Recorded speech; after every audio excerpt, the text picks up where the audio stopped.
del Diario Intergaláctico de Mecánica y Biología. Se dice que, en cierta ocasión, un solo humano corrió durante 80 horas sin detenerse a dormir. Recorrió en ese tiempo una distancia aproximada de 350 millas. Otro consiguió cubrir 3.100 millas en el transcurso de 41 días, a una velocidad media de menos de 5 millas por hora. La velocidad del ser humano palidece en comparación con la de los otros grandes depredadores de su planeta. El guepardo moteado puede alcanzar hasta 76 millas por hora, pero solo es capaz de sostener ese ritmo a lo largo de unos 1.500 pies. Los mejores caballos de su mundo, criados y entrenados para ello, quizá logren recorrer 100 millas en un día, pero muchos de los que lo intentan no llegan a completar la proeza. Y sin embargo, pese a su velocidad relativamente modesta, el humano puede mantener un ritmo de aproximadamente 4 millas por hora durante algo más de 3 ciclos Tierra-Sol sin descanso. Conviene señalar que no hablamos aquí de una capacidad promedio. Los Rundi, considerados en otro tiempo la especie con mayor resistencia de la galaxia, solo pueden correr durante 1 hora a una velocidad de 15 millas por hora. Pero si compiten en larga distancia contra un humano, descubrirán, poco a poco, que están condenados a perder. Al principio lo dejan atrás sin esfuerzo. Luego empiezan a fatigarse, reducen la marcha hasta un trote extenuado, tratan de sostener el paso, pero sus cuerpos se recalientan y se ven obligados a detenerse para enfriarse. Y al final, las pisadas regulares del humano, que se acerca sin necesidad de pausa alguna, terminan por alcanzarlos, sobrepasarlos y perderse después en la lejanía. Frente a la mayoría de las criaturas, el ser humano cuenta con varias ventajas. Bípedo, por naturaleza, puede transportar consigo objetos mientras corre, como agua o alimento. Los arcos de los pies actúan como amortiguadores y resortes, reduciendo el impacto. Los pies, orientados hacia adelante, y los dedos más cortos disminuyen el trabajo mecánico.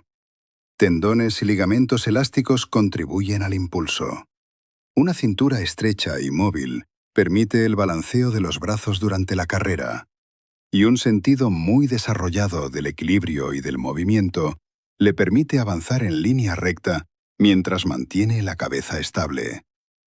En los propios músculos pueden almacenarse unas 20 millas de energía. Además, uno de los mayores músculos del cuerpo, el glúteo mayor, no se activa al caminar deprisa, sino al correr. Pero el factor más importante de todos es su capacidad para enfriarse por medio del sudor. Hasta donde sabemos, los humanos y algunos de sus equivalentes terrestres son las únicas criaturas del universo que excretan agua para facilitar el enfriamiento. Iban a morir, iban a morir, iban a morir. Saldría el sol y los abrasaría vivos. Iban a morir.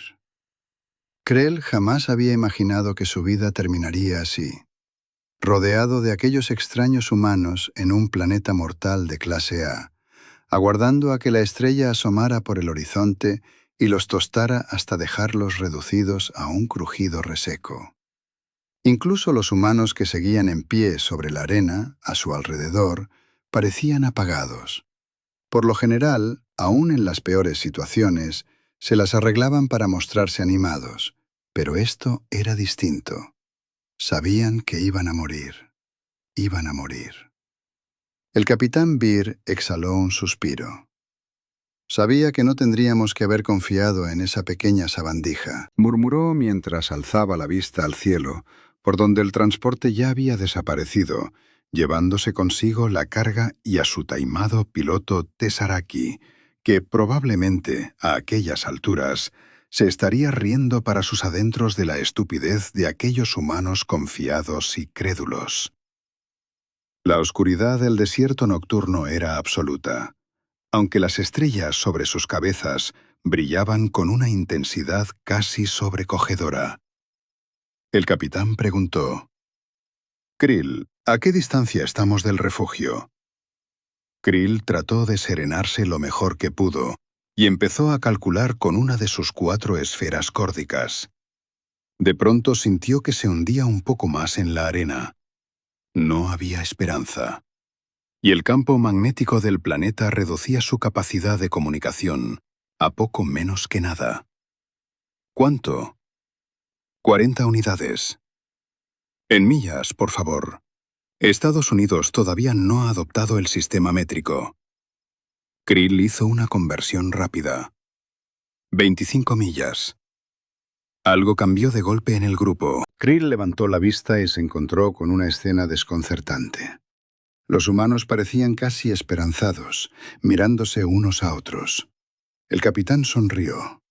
«Eso son buenas noticias». Krill lo miró con incredulidad. 25 millas, capitán. Y faltan solo 7 horas para el amanecer. No tenemos ninguna posibilidad. Entre los humanos estalló una carcajada colectiva. Se alzó incluso algún vítor. ¿Qué estaba ocurriendo? ¿Alguien ha corrido alguna vez un maratón?, preguntó el capitán. Los vítores se apagaron. Siguió un breve silencio. El capitán frunció el ceño. ¿Nadie quiere que este sea el primero de su vida? Silencio. Algunos humanos empezaron a mirarse los zapatos con súbito interés. Otros parecieron descubrir algo fascinante en la distancia o en el cielo. Unos cuantos dejaron escapar esos sonidos que Krill ya había aprendido a reconocer como silbidos. Él siguió observándolos, desconcertado, intentando cruzar la mirada con alguno de los que los rodeaban, pero fue inútil. De pronto, todos parecían haber olvidado que él y el capitán seguían allí. Perdón, ¿qué es un maratón?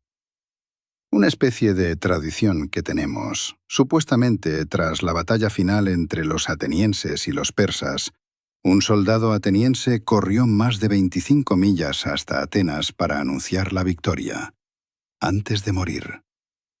Krill parpadeó, horrorizado. ¿Tradición? Sí, en casa lo hacen continuamente. ¿Así que algunos de ustedes entregan la vida por correr una carrera? Yo creía que bastaba con dormirse para acabar encontrándose con la muerte. ¿Pero resulta que también se mueren por tradición? La risa volvió a estremecer el aire a su alrededor. No. Participan miles de personas y, por lo general, no se muere nadie. La mayoría vuelve a estar en pie y caminando al cabo de 1 o 2 horas, cuando no inmediatamente después. Krill contempló a los humanos con renovado asombro. El capitán se frotó la nuca y retomó la cuestión que había quedado en suspenso. Supongo que yo podría hacerlo. Sí, claro. Mandemos al tulido tuerto y con una sola pierna a correr por nuestras vidas, comentó uno de los humanos con seco sarcasmo. Otro dio un paso al frente. Yo podría ir. El capitán negó con la cabeza. Puede que tenga una sola pierna, pero eso solo significa que todavía puedo sentir dolor en ella. Y además, yo corría cuando era joven. La clave está en corría, murmuró alguien. Te he oído, replicó el capitán. Había menos acritud en su voz de la que cabría esperar. Krill se preguntaba a veces por ello. En la mayoría de las culturas y de las especies, los lisiados eran apartados en nombre de la preservación de la raza. Pero aquellos humanos eran extraños. Perder una extremidad parecía producir el efecto contrario. Si aún eras capaz de seguir funcionando con un miembro menos, los humanos quedaban todavía más impresionados. Krill se preguntó si no sería una forma primitiva de dominancia. Cuantas más cicatrices tenías, más combates habías sobrevivido, y eso te convertía en el más fuerte. El capitán dejó caer su bolsa al suelo y empezó a quitarse la chaqueta. Krill negó con la cabeza. «Capitán, hace demasiado frío. No la quiero». Krill siguió observando, entre fascinado y confuso, cómo el hombre se despojaba de la capa exterior, hasta quedarse solo con ropa interior corta y calcetines. Los otros humanos rieron, silbaron y le lanzaron piropos, volviendo a ser los de siempre, absurdamente joviales, alegremente inconscientes. ¿Es que no comprendían lo muertos que estaban? Estaban solos, esperando el amanecer en un planeta mortal de clase A. Aquel no era momento para bromear sobre la semidesnudez de nadie. El capitán adoptó alguna clase de pose, arrancando vítores del grupo, antes de hacer una seña a otro de los hombres. «¿Tus zapatos?» «Pero, capitán, yo...» «Los zapatos, teniente. No voy a correr 25 millas con botas de combate». A regañadientes, el otro hombre se los quitó y se los entregó. El grupo guardó silencio y empezó a reunir provisiones, preparando una pequeña bolsa con agua y comida. El capitán permanecía de pie, algo apartado del grupo, estirando la pierna de carne antes de comprobar el funcionamiento de la protésica. Ambas parecían responder sin problemas.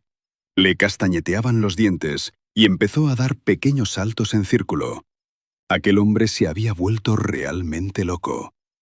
El teniente, que se había quedado sin zapatos, se le acercó por un lado. «Será mejor que se dé prisa, capitán. Le he puesto un temporizador. Debería tener unas 7 horas para conseguirlo, pero el calor irá empeorando a medida que se acerque la salida del sol». El capitán asintió con una suerte de optimismo irreal. Echó a correr, lanzando un grito a la noche como si desafiara al propio sol. Los humanos eran temerarios de esa manera. Creían que podían vencer cualquier cosa. Casi resultaba hermoso contemplarlo, mientras la figura del humano se iba empequeñeciendo contra el horizonte. Su zancada era firme y fluida a pesar de la lesión. Como médico, Krill casi podía imaginar los cordones de músculo tensándose y distendiéndose bajo la piel. Por torpe que pareciera en otras circunstancias, el humano era de una elegancia indiscutible cuando se movía en su elemento. ¿Iban a morir? 4 horas más tarde ya no le cabía duda. El cielo empezaba a clarear, apenas se notaba, pero él podía sentirlo, igual que percibía cómo el calor del sol cercano comenzaba ya a templarle el cuerpo. Los humanos también lo notaban, y empezaron a quitarse las chaquetas mientras miraban hacia el horizonte, por donde su condena avanzaba con rapidez. Ahora había menos bromas y menos sonrisas. Podía sentir la tensión en ellos como si fueran hormonas suspendidas en el aire. Adrenalina. La mera presencia de aquel potente veneno, por mínima que fuese, le revolvía el estómago. Y no alcanzaba a comprender cómo los humanos sobrevivían a inyecciones directas en el organismo. El cielo se fue aclarando aún más. La temperatura rondaba los 70 grados Fahrenheit, 21 grados Celsius. Por el momento, los humanos parecían cómodos, y él también. Pero en cuanto superaran los 75 grados Fahrenheit o 24 grados Celsius, empezaría a marchitarse. Los humanos le habían dicho que podían soportar temperaturas de más de 100 grados Fahrenheit, es decir, 38 grados Celsius, durante periodos breves, aunque no precisamente a gusto. Notaba cada ascenso del calor como si su cuerpo se fuera apagando poco a poco. Al menos, pensó, él moriría primero. En un gesto tan imprudente como inútilmente bondadoso, los humanos emplearon el resto del agua que les quedaba para refrescarlo. Como si eso fuera a cambiar algo, de todos modos, estaban muertos. Pasó la 5ª hora y estuvo seguro de que no se salvarían. Se apagaba con rapidez mientras la temperatura subía hasta rondar los 80 grados Fahrenheit, 27 grados Celsius. Los humanos lo abanicaban frenéticamente desde todos los ángulos, empeñados en mantenerlo con vida. Sumido en una especie de bruma delirante, sintió un inesperado afecto por aquellas criaturas extrañas que lo habían acogido a pesar de la diferencia entre especies. Fue entonces cuando oyeron el rugido de los motores. Al alzar la vista al cielo, vieron el transporte acercándose a toda velocidad, y un clamor de victoria se elevó en el aire. Krill no podía creerlo. Pasaron todavía unos minutos más, bajo casi 90 grados Fahrenheit, o 32 grados Celsius, antes de que la nave aterrizara. Luego una avalancha de humanos exultantes lo llevó rápidamente al interior, mientras la compuerta se cerraba con un chirrido a sus espaldas. Lo envolvió un frescor glorioso, suficiente para que al fin levantara la cabeza y mirara a su alrededor, irritado al comprobar que el humano parecía encontrarse relativamente bien, salvo por las capas de sudor, unos cuantos dolores de cabeza y, por supuesto, el capitán. Estaba sentado, encorvado bajo una manta térmica de emergencia, con una bolsa de hielo sobre la cabeza. La pierna protésica había desaparecido, y el otro pie era una sola masa de ampollas. La parte superior de la pierna no era más que carne viva allí donde la fricción le había arrancado la piel. Y aún así, sonreía. Debió de advertir la expresión atónita de Krill, porque le guiñó un ojo. «Te lo dije. Facilísimo. Los humanos hacemos esto». Todo el tiempo. «Caramba, ustedes los humanos están locos», dijo Krill, recurriendo a una de aquellas palabras nuevas que los marines habían intentado enseñarle desde que se había unido a la nave. Caramba le pareció una respuesta mucho más adecuada que otras expresiones como excremento o coito, que los humanos utilizaban con desconcertante frecuencia para toda clase de situaciones y frases. Sacudió la cabeza entre el asombro y la fascinación. Los humanos eran, de verdad, indestructibles.